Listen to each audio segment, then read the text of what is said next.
jadi Anies ini memang menjadi opsi bagi PD Perjuangan dan kita melakukan komunikasi dengan Pak Anies itu dari kemarin dan mengerucut itu di sore hari.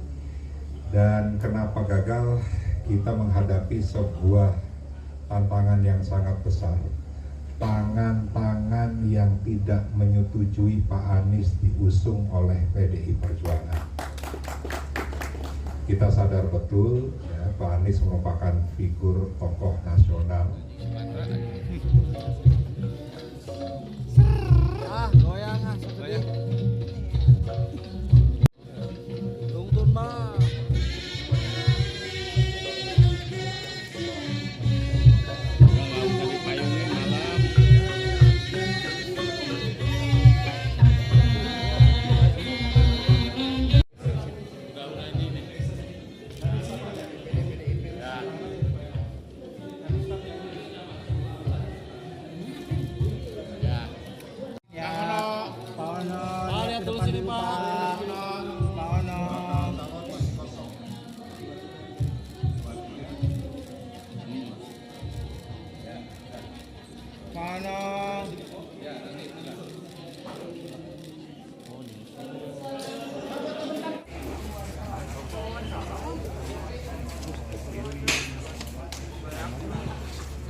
Oke, jadi Anies ini memang menjadi opsi bagi PD Perjuangan dan kita melakukan komunikasi dengan Pak Anies itu dari kemarin dan mengerucut itu di sore hari.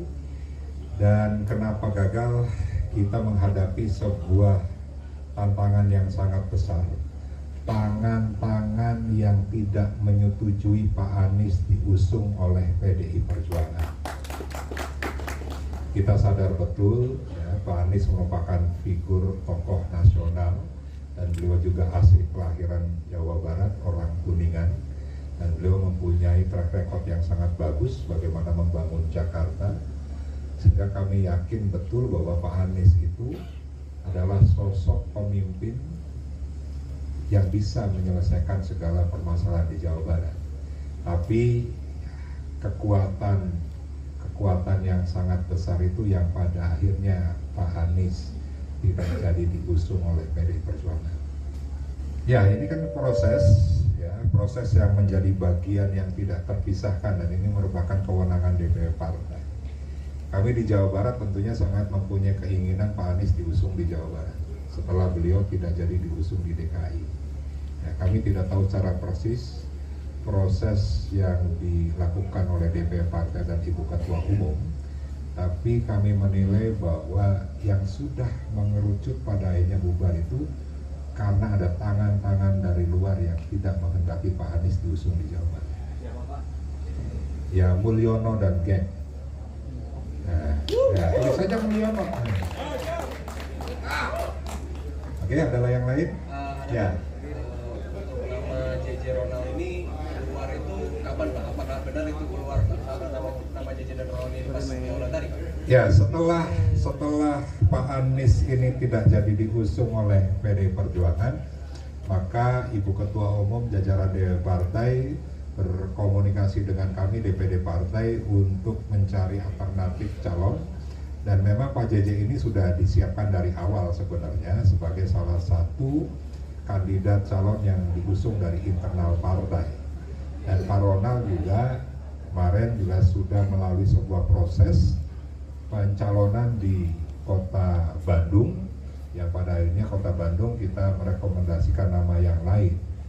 Nah, sehingga memang di detik-detik akhir itu yang pada akhirnya kader partai ya yang menjadi prioritas untuk kita usung.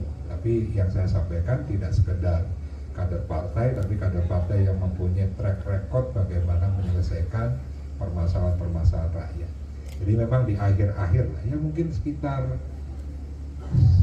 jam 10:30 malam. Oke. Tapi sejauh ini Pak, komunikasi dengan Pak Anies masih tetap nyambung karena saya dapat informasi Pak Anies sudah dihubungi Pak. Ya, yang komunikasi adalah DPW partai. Ya, karena memang kewenangan untuk memutuskan pasangan calon ini adalah DPW partai. Jadi Pak Anies tidak ada komunikasi dengan DPD partai. Oke? Pak, Ya. berarti artinya penolakan itu bukan dari pihak Pak Anies sendiri, kan disampaikan juru bicara sendiri bahwa Pak Anies tidak bersedia di Jawa Barat. Ya tentunya kan ada sebuah proses ya, proses dari ya mungkin 3 hari 2 hari yang lalu. Terakhir kami mendapatkan kabar bahwa Pak Anies bersedia diusung oleh PD Perjuangan di Jawa Barat.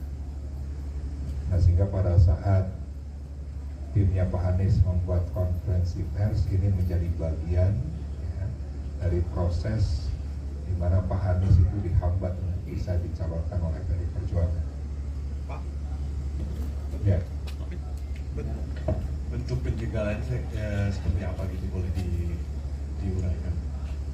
Tidak secara spesifik saya sampaikan, tapi kan sudah kita bisa lihat lah, Pak Anies dijegal di DKI, ya. Dan ini juga terjadi di Jawa Barat. Teman-teman bisa menafsirkan sendiri yang bentuknya seperti apa, tapi itu fakta yang kita alami bersama.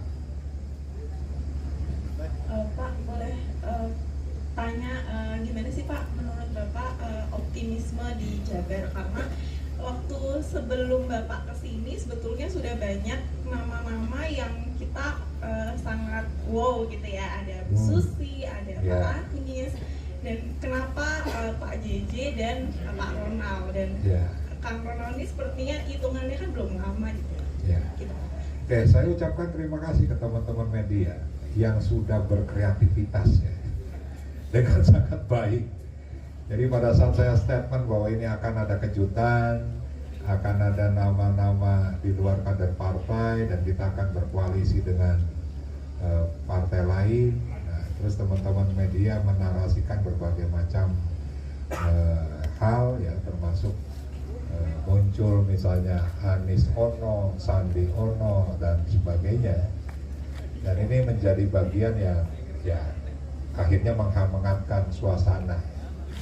Dan saya ucapkan terima kasih sekali lagi. Tapi yang tadi upaya kami memang menginginkan Pak Anies untuk dicalonkan di Jawa Barat, sehingga munculnya Pak JJ, Pak Ronald itu sebagai alternatif yang saya yakin ini juga menjadi sedasar pertimbangannya pun sangat dalam, bukan hanya detik-detik terakhir, karena nama Pak JJ pun sudah kita bahas jauh-jauh hari selain nama Ono Surono.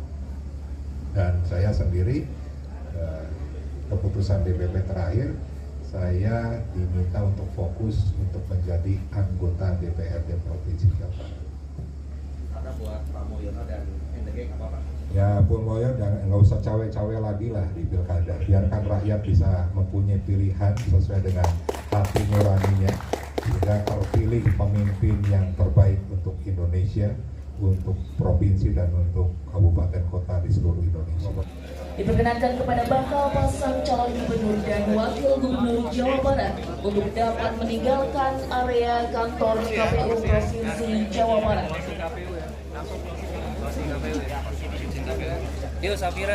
Dan untuk rekan-rekan media dimohon untuk tetap berada